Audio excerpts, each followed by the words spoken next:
O objetivo dessa aula é tratar da história da advocacia colaborativa, ou a história das práticas colaborativas. Ao final, então, dessa conversa, o interessante é que todos possam indicar alguns marcos, alguns eventos que foram importantes, que de alguma forma ajudaram a traçar os rumos dessa metodologia de exercício da advocacia ou de solução de conflitos. Mas antes de começar a apontar alguns desses marcos, eu queria mencionar um personagem da literatura, porque acho que ele tem tudo a ver com a ideia da advocacia colaborativa e tem tudo a ver também com um personagem que foi muito importante na história da advocacia colaborativa, que eu vou mencionar daqui a pouco, que é o Stuart Webb, um advogado norte-americano.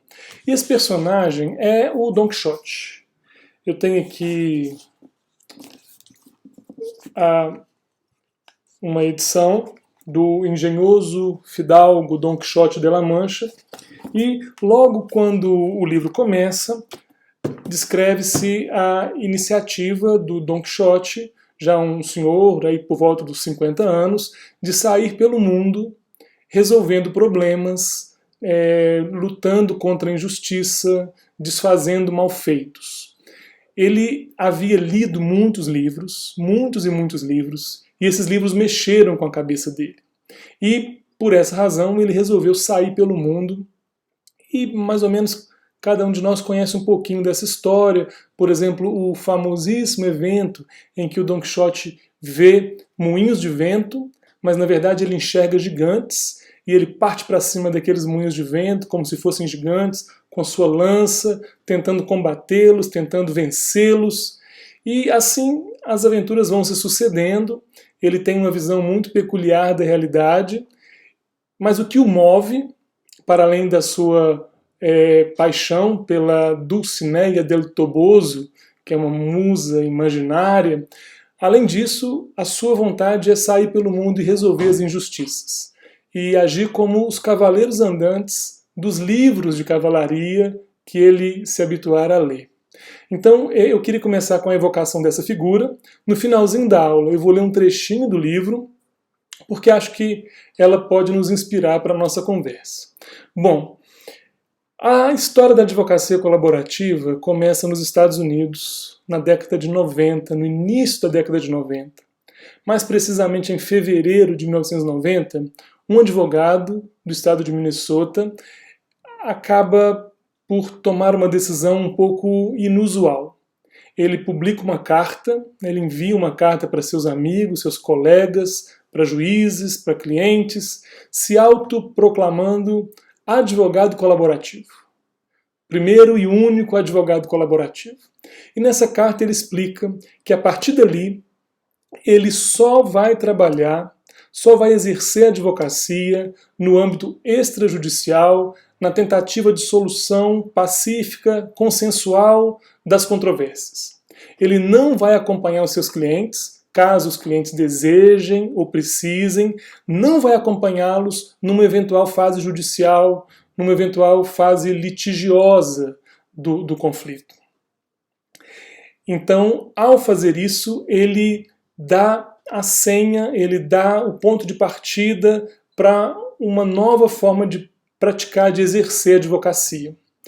A história desse advogado é muito interessante porque ele já tinha mais de 20 anos de profissão na área de direito de família, era um advogado bem-sucedido, mas estava muito angustiado, porque inclusive quando ele ganhava a causa, ou ganhava ou obtinha aquilo que os seus clientes solicitavam, ele via que isso não resolvia a questão.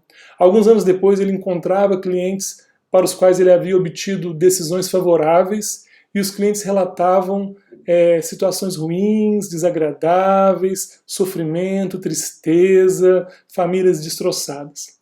Então, a partir desse tipo de experiência que foi se repetindo, se repetindo, se repetindo, ele resolveu fazer uma tentativa. E essa tentativa acabou dando muito certo. Porque o advogado, quando ele limita o seu trabalho a um certo campo, ele trabalha nesse campo com muito mais liberdade. Quando ele se assenta na mesa de negociação para tratar de um assunto, ele não tem outra alternativa, ele não tem uma bomba escondida atrás das costas, ele não tem uma ameaça de, a qualquer momento, abandonar a conversa e propor ação. Isso faz com que haja uma nova dinâmica na negociação, daí o sucesso da metodologia.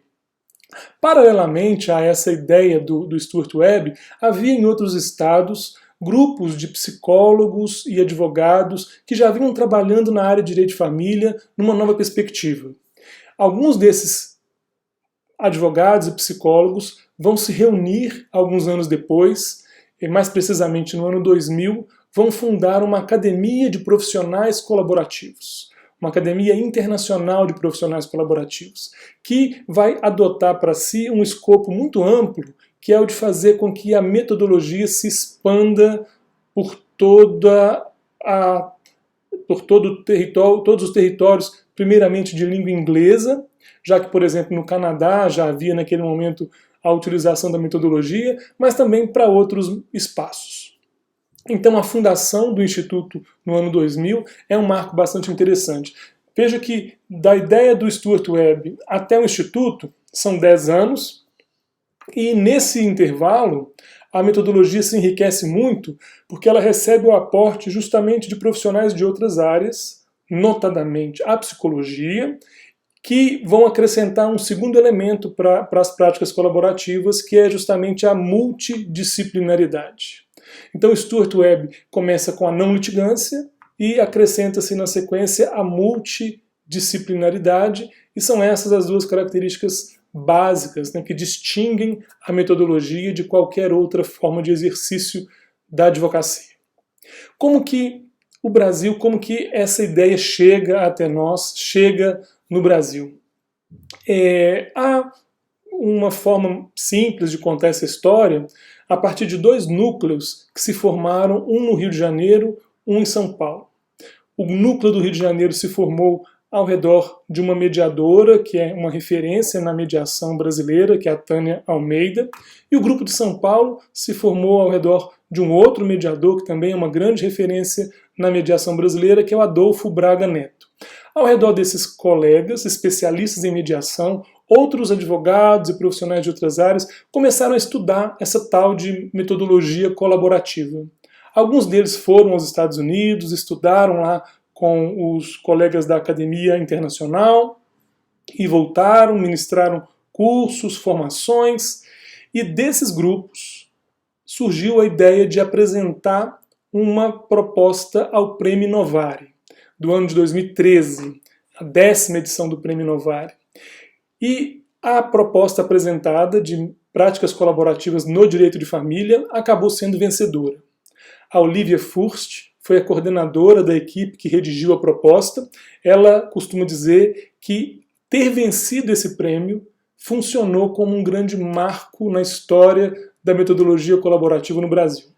Até então, era muito mais difícil conseguir explicar, conseguir indicar para as pessoas o que era, do que se tratava, obter a atenção das pessoas era mais difícil. Com o Prêmio Novari, é como que há uma confirmação externa, uma parte da comunidade jurídica, portanto, afirma que aquela metodologia é válida, é interessante, e a partir dali as coisas começam a se desenvolver com um pouco mais de velocidade.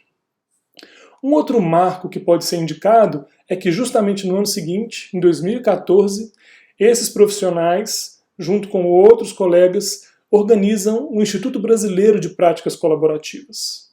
O Instituto Brasileiro de Práticas Colaborativas vai ter o objetivo de expandir a metodologia no Brasil, de oferecer capacitações, e na verdade ele tem feito isso com grande qualidade, já realizou 16 capacitações presenciais, um número muito grande de profissionais já capacitados. A mais recente foi feita em Belo Horizonte, em março desse ano. E o Instituto, então, também é um momento interessante, importante da história da metodologia no Brasil. A Olivia Furst é uma das coordenadoras, das diretoras, junto com Marília Teles, advogada de São Paulo, a Maria Isabel Montenegro, educadora financeira do Rio de Janeiro, e a Mônica Lobo, psicóloga do Rio de Janeiro. Ainda um outro marco que poderia ser indicado na expansão é a adoção, a criação de comissões nas sessionais da OAB pelo Brasil afora. A primeira foi criada no Rio, em 2014. Na sequência, a criação também no Paraná, em São Paulo, em Minas e na Bahia. Nesses estados, então, as sessionais da OAB já criaram uma comissão específica para as práticas colaborativas, como que dizendo à classe que essa é uma metodologia válida, que pode ser praticada, que é uma opção que está disponível para o advogado. Então, em linhas muito gerais, trata-se de uma forma de praticar advocacia que tem essa origem no trabalho do Stuart Webb lá nos Estados Unidos, que se expande abrangendo outras áreas do conhecimento, consolida-se numa academia internacional no ano 2000, chega ao Brasil a partir desses grupos de estudo, ambos os grupos ligados à área de mediação, o que é uma notícia muito boa, porque a mediação vai dar um suporte muito importante para a metodologia, consolida-se no Brasil com o Instituto e expande-se a partir das capacitações e agora do trabalho também dessas comissões nos vários estados que a OAB já adotou uma comissão específica para as práticas colaborativas. Então, em linhas gerais, é assim que a metodologia chega até nós. Agora, o caminho que foi trilhado até aqui só foi trilhado porque algumas pessoas não se contentaram com a realidade, não se desestimularam com as negativas, com as dificuldades, com os obstáculos, prosseguiram, enxergaram alguma coisa lá na frente e hoje estão colhendo os frutos, estão vendo a metodologia funcionar e se expandir. Mais ou menos como uma pessoa idealista faz quando tem um objetivo, tem um sonho.